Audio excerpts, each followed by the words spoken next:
Good morning, my Facebook friends. Your boy, the conservative ex-con. Yeah, I'm trying a new app. Seems kind of cool. This is actually with the free feature. Lets me put down stuff up here and kind of play along. You know, it takes me a little while to design all this stuff, but I do it all from my phone. But it's kind of cool. I like this. Could take stuff off and put it on as I'm talking to you. Hopefully you don't notice me moving my hand.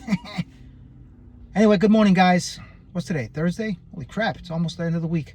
I can't wait. My jobs, 3 of them. Struggling. Yeah, that kind of like this app. As I said, if you have any comments about it, you like what you see, comment below. Put the thumbs up. Follow if you haven't. Subscribe to my YouTube.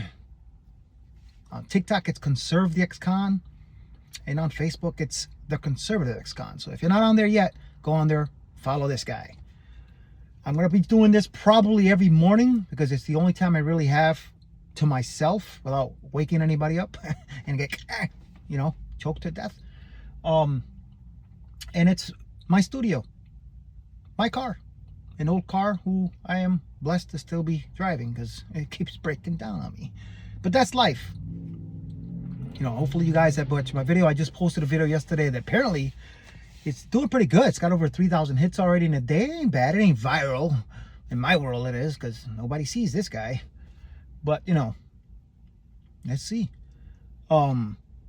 It's still going up, I wasn't talking. Maybe that's why. Who wants to listen to this guy? Thank you guys for following me and helping me reach my over 100 followers on the Conservative Ex-Con, so that way I can go live because I had to have 100 followers. Is that what it was? Yeah, 100 followers, and thank you for helping me reach that level. Hopefully it keeps growing. If you have any questions, please post them in notes and I'll read them and get back to you. I like to get back because I have a long life other than 3 jobs. But I was there was 2 subjects. So one, growing up in the 70s and 80s, my dad used to watch a bunch of sitcoms. Obviously back then there weren't a lot of crybabies crying about what was said on TV. We know this. Now it's a bunch of sheep crying about every little thing they can. But it's whatever. But I was I found this old clip of, I believe it was All in the Family, Archie Bunker. If you're my age, or maybe if you're younger. If you're younger, real young and a libtard, you probably don't know. So I'm gonna enlighten you. This is actually pretty cool. Talking about Democrats. Could you imagine Archie Bunker talking about Democrats in the 70s? Check it out. This is kind of cool. I like this. This is kind of funny. Leave it there. And let me ask you this. Do you think Jimmy is roaming around the White House tonight trying to find a meatloaf to warm himself up on? Jimmy Carter. I don't think the Carters eat meatloaf. Who the hell are they? They're only from Georgia. Oh, let me tell you something. I am so sick of Washington and all its works and all them politicians down there and them congressmen and the congressmen. Boy, I'll bet you won't find none of them congressmen turning down their electric blankets tonight. Because if they did, their secretaries would get up and go home. Imagine that. Oh, read this. The Democrats is doing the whole... The Democrats. And you put them in there. That's funny. This old show, and it's just funny because I'm married. I'm not gonna sit here and say my wife, she's not a liberal, she's not a libtard, she's not stupid, she's not a Republican. She does have more conservative values. She does not like talking about politics at the house. It's kind of funny, but she knows where I stand. See the hat? She got me this hat, and she got me a few other hats. She actually got me this little Trump doll. I think I'll see if I can find the video and post it. It's kind of funny that you push a button and it talks. It says everything. And a lot of the stuff that Trump says, the little doll, can actually still go now. I mean, this is like from 3-4 years, maybe 5 years ago. She bought me this.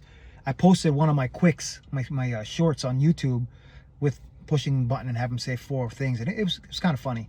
But anyway, let me continue with Archie going off on the Democrats and his wife for voting for them. That's the face you had on you when you come back in the polls. Well, the Democrats' way of running this country is to go tell us all how we ought to make sacrifices. God, they're great on that stuff. But they're all going to have us over the hill to the poorhouse. We ain't going to be able to drive over there because we ain't got no gas, so we're going to have to walk it. Oh, the Reader's Digest says walking is very good for you. Oh, ain't that lovely? The Reader's Digest can always put a little joy into poverty. Listen, my whole point is this whole thing with the energy and everything. This is all a conspiracy. Don't you know that? It's a conspiracy there. Listen, for years, all our lives, they've been telling us to go out and buy stuff that use energy. You know, all electrical stuff. Then you got electric toasters, electric ovens, electric stove, electric stereo, electric TV, electric race, electric hair blower, electric knives, electric every damn thing. Not to mention the cars. And now, after all the big corporations there make the billions and billions of dollars worth of profits, signals, wham, they're changed. And after telling us for years that we can't live without this junk, now they tell us that we gotta live without it. The country is going straight into the dumper. Imagine that. This was, as I said, my phone almost fell. Get back. I don't have a holder for this phone. I got it in my steering wheel. Don't go anywhere, please. Because then I'll be the one for the first time in history of the Conservatives con with shit on his face. Me. That was funny. That was in was it late 70s, early 80s, I believe? I don't remember when it was. But I watched that show. My father watched it. There's a bunch of shows he used to watch that would not last right now. Well, it will in a couple months because everybody's waking up, the real woke. But imagine, 90% of what he said is now. It's just a fact. And he knew that back then. Could you imagine him now? He'd have a ball. It would be comical. But hey, we got Archie bunkers out there. They're probably not out in the open in sitcom nowadays because they probably got canceled. But things are going to change soon. Guaranteed. You will see all these naysayers and cancel culture people and wokeness, woke, go broke. They're learning it the hard way. Let them keep losing. That's fine by me. This guy's fine with that. Are these things in the way? I almost feel like they're in the way. Let me see if I can get rid of these things. But before I do, TikTok, Conservative Ex-Con. Facebook, here, the Conservative Ex-Con. And here, YouTube. I'm also on Rumble, but I couldn't find the app. I could try to delete the background, and for some reason it didn't want to delete. It kind of looked weird. But subscribe on YouTube. It's the Conservative Ex-Con. I'm trying to go live over there too so I can mess around with this. Let me see if I can get rid of this stuff. How do I do it? There we go. There's one, there's two. Oh, it's still there. Hold on a second. Push it once. Hey, there we go. That was just you and me. You know, it's funny. The first couple times I did this, I sat in my car and, you know, because I get to work at 3:30 in the morning. And I'm out by 6:30. I just do a little prep at one of my jobs 6 days a week. And, you know, I didn't want to go straight home and just lay on the couch and couldn't fall back to sleep. I mean, I probably could, but I decided, you know what? The hell with it. It's just put yourself out there. You know, I post one of my first videos was the coming out, and obviously not the way some libtards would think. It was pretty much a video dedicated to Facebook. Feces. If anyone knows what Feces is. Shit. Yeah, Facebook.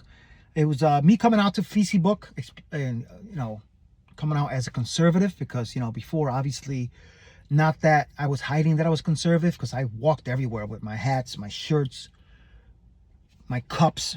Matter of fact, I got a cup in here, I think. I won't find it now, but it's, you know, I'll show you next time I'm on. It's in here somewhere. It's a coffee cup. It's a Trump cup. But, you know, but I couldn't wear it at work because most of the people I work with are liberals, libtards, and they're open about it. I try not to talk politics at work, except for one of my jobs.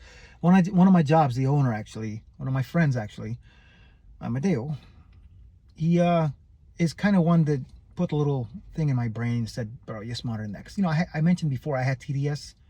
This guy had TDS not because I was a Democrat, but because I was comfortable. I've mentioned it before. There are two types of Puerto Rican Democrats. One that's comfortable and the other one's a libtard. I was not a libtard. I was just comfortable because I was born and raised in Connecticut. Connecticut is a very liberal state, as I believe it has always been a liberal state. So I was comfortable with that. Moved to Florida, realized things were a little different, a lot different. Free state. And Amadeo said, listen, you know, I think you should look into stuff, guys. You're smarter than that. This was around right before COVID. Because I had TDS, Trump Derangement Syndrome, watching CNN, NBC, ABC, CBS, all these libtard jerkwad media outlets that I just believed, you know. Until I said, you know what? I mean, give it a little take. Let me look around. I started looking around, looking at more conservative outlets, YouTubers, social media. And I saw that a lot of stuff was taken out of context and shortened to make it look like something. There's another one of my videos I posted that is pretty much about that, taken out of context. How it's happened to me in my life with the gang life and prison life that I've had in the past, where people, you know, taking something out of context has caused gang wars, you know, where a lot of people died. So yeah, it's a very powerful thing to do, is take something out of context. Because look, I mean, you've got millions of people who believe the bullshit on the left, to believe that Trump was Hitler. I mean, come on, Trump was a dictator. Trump is this, Trump that. You know, and before COVID, I believed it. You know, I thought COVID was going to be a zombie apocalypse. I mentioned this the other day. My sister and I were watching the CNN, and we were prepared for war. We were like, oh, zombies, oh my God. Plus, we were Walking Dead fans, so that didn't help. But, you know, I started waking up seeing, okay, this is not my life. You know, I don't consider myself to be a sheep. So I woke up. The real woke. You know, and I'm a fighter, you know what I'm saying? Not just as a retired professional fighter, MMA, got my ass kicked more than I won. No champion, but I got some good fights. I won some fights, lost more. But I'm a Kempo guy. I'm an American Kempo karate. I'm a karate guy. Karate is not legal in the cage. You know, in the street, yeah, I'll do fine. Not worried about that. Plus, I'm pretty good with weapons. But in the cage, yeah, I won some fights against some Joe Schmoes, tomato cans, as we call them. But when I fought some good guys, my dumbass used to take the fights 3-4 days before the fight, and you know, you can't really do that. But that's another story for another day. But I've always been a fighter. You know, I'm Leo. I've never been a sucker for stuff. So conservatism is the way to be. You know, I may not have all my rights. I can't vote, being that I'm a ex-convict. I can never get my rights back because of what I was in prison for. I did almost 10 years in prison for some serious stuff that I didn't do. But at the time, another story for another day, you know, there was a lot of stuff going on, you know, with the war, the gang war on the streets and all that. And a lot of people went to jail. A lot of people. Some people doing life right now. A lot of my friends were killed. But as I said, that's for another day. But conservatism. Love my country. Not a religious person, but I respect religion. I respect Christianity. I respect the human nature and respect to humanity. And those who believe that the same thing. And the rule of law. You know, when I was younger, I hated police, but they're doing a job. I wish I could be a cop now. I'll be honest. I think I'd be a pretty good cop, being a convict. But it's whatever. I digress. But yeah, you know, it's funny. The other day I was looking. I hope I'm not boring you. If I am, just give me a thumbs down, and then I'll see you later. But I found this old video of me when I was a fighter. It was an interview. I fought. I think I lost that day. I got my ass kicked, but I put up a good fight, and the guy was very excited to interview me. I think it was my fourth or fifth fight. I think it was a championship fight. At the time, I owned a clothing line that went down, not because it actually did, because I was doing pretty good, but my business partner kind of stabbed me in the back. See the knife? Yeah, it's probably still there. But he screwed me over. I couldn't afford to fight him, a lawyer and all that, and he had more money than I did, so I just let it go. It's called Hilden Fight Gears, no longer mine. The guy was a con artist from what I heard from other people, but you're gonna like this. It's kind of cool. It's an old video, and this guy's name was Matthew Kaplowitz. He interviewed me after a fight that I did. Like I said, I know it was a championship fight. It was a main event. If I remember right, I believe this fight, John Jones fought on the card before he was in the UFC. I was a main event. It was a co-main event, and then there was John Jones before me. I didn't find this out till a couple years later, which was kind of cool. But the Fight Nerd was kind of a big thing a couple years back. He was a good artist and had his own little show called The Fight Nerd. Check it out. It's kind of cool. Did I start it? Yeah, I think I did. I'm here with a solid one, Fernando Rivera, moments after his fight tonight at War of the Woods 5. Fernando, you got lumped up pretty bad. It was a great fight. Let's see what you got in the head there. What does that look like? That's, Which one? That's some nice knots up there. Is it? That's the knotty. veins. That's veins, It's all right. muscles. That's muscles. That is strength in that head right there. So tell us about the fight now, if you remember anything from it. No, actually, yeah, I remember everything, man. I'm pretty upset that it. You know, the funny thing about it is, if you noticed about me, this is 15 years ago. 15, 16-ish years ago, I think. I don't remember. I've always been that kind of like funny guy, so I love talking to people. This is why I'm doing this, because I love this shit. Hopefully I become successful doing this, because I love this. I don't have kids. I'll put that out there. I can't make them. I found this out a long time ago. I'm 53. I'm used to it, you know. I have a stepdaughter I raise. I love to death. I talk to her here and there still for one of my exes. And it's just funny. I've always been this way, and I'm not going to stop. But anyway, let me continue with this. This is kind of cool. Resulted in a loss, but some reason, man, I should have taken him down. I didn't. Ego got in the way, and I was like, oh, yeah, it's gonna be a good stand-up fight. And I just kept throwing punches and kicks. If you notice, it was more like a kick fight. I think we threw more kicks than punches in that fight. It was a sabat battle almost. Yeah, it was. Yeah, exactly. You know. Actually, now I remember the fight. It was not a title fight, not the event that I thought it was. This fight, I fought Fred, the French foot bellet. I forgot his last name. This guy has fought on Strikeforce before. He's a good kicker, but so is I, being that I'm a martial artist, an actual martial artist, and I took Taekwondo for a long time. And Taekwondo is a kick-based martial art. But yeah, it's that fight was actually introduced on Inside MMA, HC Net Fights, because it was kind of a BS ending. I should have done more, but at the same time, it was stopped prematurely. But it's whatever, neither here nor there. I digress. You know, like, I lost the fight. Whatever. But I think I could have got it. But yeah, the guy fought in Strikeforce. He was a good fighter from France. They call him the French Foot. That was kind of funny. But anyway, here we go. And that's what I grew up on, is that kind of fighting. So when for some reason I saw the moment was there, and I was like, let me kick. I got good kicks, and you know, it didn't go where I wanted it to go. You know, I should have taken them down. That's all I've been training to do, is take people down. And I didn't do it. That's not the worst thing you had. I mean, you had 17 stitches on your chin. You mind showing us that real quick? Yeah, I got 17 stitches here from a knee, ninth knee I got actually in Ohio. It's a championship. I probably explained it, but that was Ohio, a fight I shouldn't have taken. It was a title fight, my third pro fight. I went from super heavyweight at 240 on my first two fights to 6 months later fighting at 185. Imagine that. Fight, and I caught 7th, 8th knee. I finally split open. I didn't want to go to hospital, man. Only 7 or 8, that's all. Yeah, no, just 17. 4 inside and the rest outside. Nice. Yeah, it was fun. I got my nose broken 3 times. I actually fought this fight with a broken hand. I fought at the Ring of Combat. You fought also with a broken foot. You want to explain that story? Yeah, actually, no. I'm going home then. No, I was training downstairs and kicked my teammate in the elbow. That was fun. Sounds great. And yeah, that was awesome. But it didn't feel good, and it looked really funny. So, but other than that, I mean, you know, I feel good at this weight class. I was thinking about going down. You fought in 4 weight classes before. This is now the 4th class. I fought at 240, 205, 185, and 170. Do you plan on sticking with this weight? Do you feel comfortable here? I like this weight because when I train and I wrestle with guys that are 185, 190, and up to 200, I feel strong. I pick them up easily. I handle them easily. I train with a guy that's 230. I mean, I wish I had more training partners, but that's it. But I thought of doing 170 because I know I'll look more cut.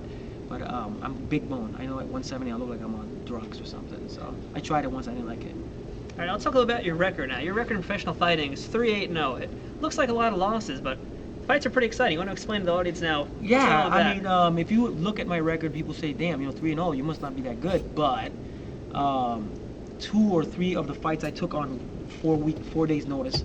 One was actually against Rob Kimmins, who's in the UFC now.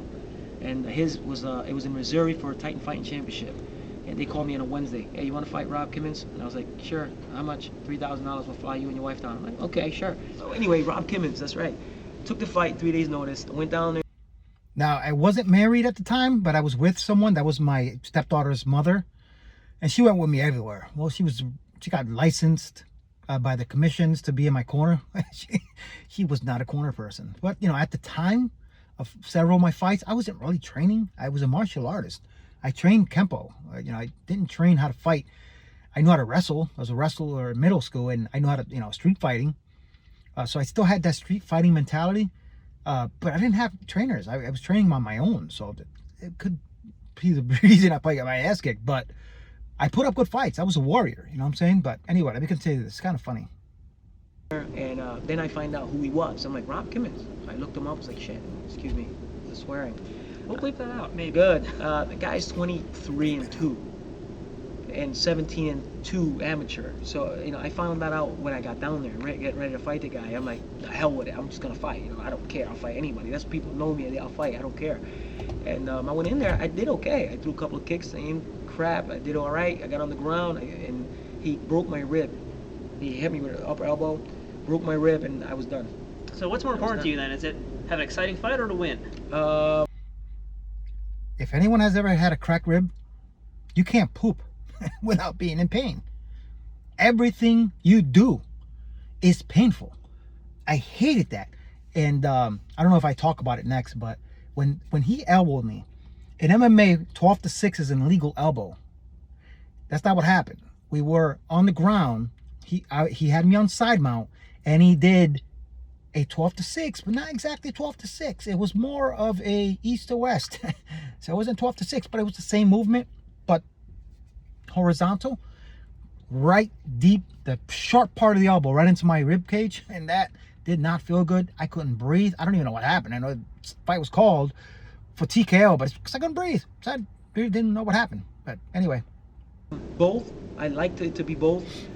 Actually, yeah, I should have had one today. I didn't. But you know what, though? I'm not losing my next fight, man. You know what I mean? Brian Olsen. Brian Olsen is a ex-WEC heavyweight champ. I fought him here a couple months back for a championship at 200 pounds, 195. That's the fight I was talking about. That's the fight that John Jones was on the event card. He was 3 fights below me. The guy's name was Brian Olsen. Brian Olsen has fought in the WEC. He's been around as well. See, you know, I should have picked my fights better, but it's whatever. Either way, got in a cage. Did you? Anyway, check this out. Finish. I don't know. It's just the people that I fight. You look at the people I fight. They're not Joe Schmoes. You know, they're just guys that I just say, yeah, I'll fight. I don't care. You know what I mean? It's gonna happen sooner or later. You know, or more sooner than later. So right now you're 37. You said you started fighting about 2 years ago. What brought you into the sport and turned you into a fighter? Well, actually, I started taking martial arts 2 years ago. Actually, 2 years ago. I've been to the martial arts all my life, but I started taking Kempo Karate, American Kempo Karate specifically. And I've always been into the UFC, and I was like, I want to do that. I want to do that. I've been to an event too, and I want to do that. That's me. And you know what? I started signing up for amateur events. Pro event was the first one to call me. I said, hey, you want to fight in 2 weeks? I was like, yeah, sure. I was smoking cigarettes. Went, fought, and won my first fight. Actually, I think I won that fight because the other guy gassed out before I did, because we were both fat. You know what I'm saying? But I won my first fight, and I liked it. I liked it, you know. My second fight, same thing. 2 weeks before the fight, I was still smoking cigarettes. I was 240, 230 something. It was against my now partner and teammate. You know, I lost my second fight. That's when I woke up and said, That's the guy that stabbed me in the back. It's whatever. I said this was 15 years ago. Let me see. I'm 53 now. So figure 37. Was that 16? Yeah. So it's 16 years ago. Anyway. I gotta stop smoking. I gotta start really training with something now. I gotta quit. I gotta lose weight. These guys are big, you know. And I started cutting weight. 3 months later, I fought at 182. So Brings us to today. yeah. So what else do you do now besides fighting? You have a clothing company just Yes, came out? I have a clothing company. It's called Hoodlum Fight Gear. It's a long story, but we don't have time for that. And you know, this clothing line I started a year ago, but in the last 4 months, it's made a lot of progression. Is that the right word? That works. A lot. I'm involved with 4 pro leagues now. One's amateur and pro, actually going on today as we speak at another town in Mansfield, Mass. I'm involved with Urban Rumble Championship in Pasadena, Texas, and which is MMA Syndicate, and with Cage Fighting Extreme, who I'm fighting for in January in Worcester, Mass. So I'm getting there. I'm one of the only company probably to offer these leagues gloves with their logos on. You know what I'm saying? And promoters like that. What's the website for that company? It's hoodlumfightgear.com. I made it easy. Again, doesn't exist, and if it does, it's the guy that robbed me. But it's whatever. This is actually out there. This is 17 years ago. So what I say it was 16? I gotta learn how to do my math. Anyway, let me finish. Kind of interesting. I'm watching this video almost for the first time, even though I found it recently, but I did not watch the whole thing, so I'm watching it again. It's kind of funny. Late laws. Actually, you look up Hoodlum Fight Gear, it'll go right to me. So easy to find. You can actually find it almost anywhere. One last question for you. Your nickname is the Solid One. Let's hear the story behind that. Here we The go. solid My one past. is basically goes back to my past and to my future. It's all that same thing, just like with the logos about Smile Now Cry Later. Mentioned before about me being the next gang member. The Solid One was actually the name of the gang I was involved with, and since I got out of it, I took that upon myself. I took that name as myself being the Solid One. Got shorts made up, as I was saying. Had a website. I mean, it was kind of cool thing. Two faces, ups and downs, happy and sad times in life. You know what I'm saying? That tells it all there. I actually have the tattoo on my stomach. You know what I'm saying? It's my old gang. I used to be involved with a street gang, violent street gang. Went to prison, did a long time. My last sentence, I almost did 10 years because of being involved in gangs. And I came out 4 years ago, decided to change my life. This is the decision I made, and I think this was probably the best decision I've made. You're doing well so far. You know, I'm fighting. I have my own clothing line. I'm getting involved. People know who I am now for positive reasons, and I'm even involved with the Worcester Police Department. I talk to kids about staying away from gangs, so I've been there, so I know what it's about. You know what I mean? And Hoodlum goes back a long time. You know, if we look at the back of the shirt later, it goes back a long time. Hoodlum comes from the old 30s and 20s, the old gangs. It actually came from two words, huddle 'em, and the gangs get together to huddle them, get together to fight. You know what I'm saying? And then put it together over the years, hoodlum. So that's where I got the idea from. So it goes back. All right. Thanks a lot for coming to meet us, Fernando Rivera. Check out his website at hoodlumfightgear.com. You video, gotta go. Where are you? Goodbye. That was kind of cool. That's 16 years ago. But you see how, you know, what I talk about, you know, I'm a fighter. It's whatever. And it's my past. You know, I changed my life around. I wish I could vote. I wish I could do more. I wish I could help the police, help in any which possible way I can, but I know I can't, but it's whatever. This is my way of helping, hopefully you who don't watch conservative media, who don't watch any media, who don't watch, and I'm mostly online, hopefully this helps you out, or I help you out. But at the same time, you know, I'm a funny guy. I like to make fun of shit that's with common sense. If you look at it, it's funny. Shit's funny. Anything involved with libturd media, it's comical. And as I say in a lot of my videos, all these libturds that keep saying what they say, believing what they say, telling you what to believe. My favorite saying, I'm probably going to get a shirt made for these libturds. It's pretty much shit on their faces, because it always happens. Nothing they say is true. Nothing they say comes to be. And it's hilarious. It's so comical, I have to show you. Yesterday's video, like I said, comical. It's hilarious, the stupidity. And I was talking about Scott Jennings. Scott Jennings on CNN was the best thing CNN did. You disagree? If you're a libturd, you do. Because you're just like these other schmucks who believe what they say. That's that. And shit on your face. But anyway, thank you for watching. This is kind of fun doing this. As I said, I love doing this. So I'm going to continue to do this. This is probably going to be my time every day to keep doing this. I'll probably look up some more videos and post stuff and make fun of stuff, because that's what I do. And I'm going to keep doing it, because conservatism is common sense. Quote, unquote. And that's that. And if you enjoy my content, please like, please share, please subscribe to my YouTube channel. I think I'm at 27 now. I need 50 to go live. And then also, if you haven't followed me yet, follow me on Facebook and like, share. Also, Here it is. On TikTok. Conserve the X Con. Yeah. This guy. X Con. You already know. And again, YouTube. Let me get rid of this stuff because it's in my way. I'll leave that one. Yeah, that was fun. I like doing this. I'll probably have some funny stuff. I probably later on work on a short to post because yesterday's short got a lot of views and I like making fun of stuff and I like putting funny stuff out so you can laugh. Because I laugh, you laugh. There it is. All right, guys, thank you very much for watching. I hope you enjoyed my content. I have a website I'm working on. It's still in its beginning phase. It's literally conservethexcon.com. ConserveTheXCon.com. As I said, just like it sounds, the only difference is X is not EX, it's actually just the letter X. So it's conservethex.com. Go on there. It's very simple. Support if can. There's some links on there. To help this movement grow. Help me make fun of everything that's out there so you and I can laugh and make fun of it and just show the world that libturd media, liberal media, jerkwads all love the taste of shit on their face. And that's that. Peace out, guys. I'm probably going to shut this off. I don't know how. There it is. I see the button. Okay. Have a great day, guys. Enjoy.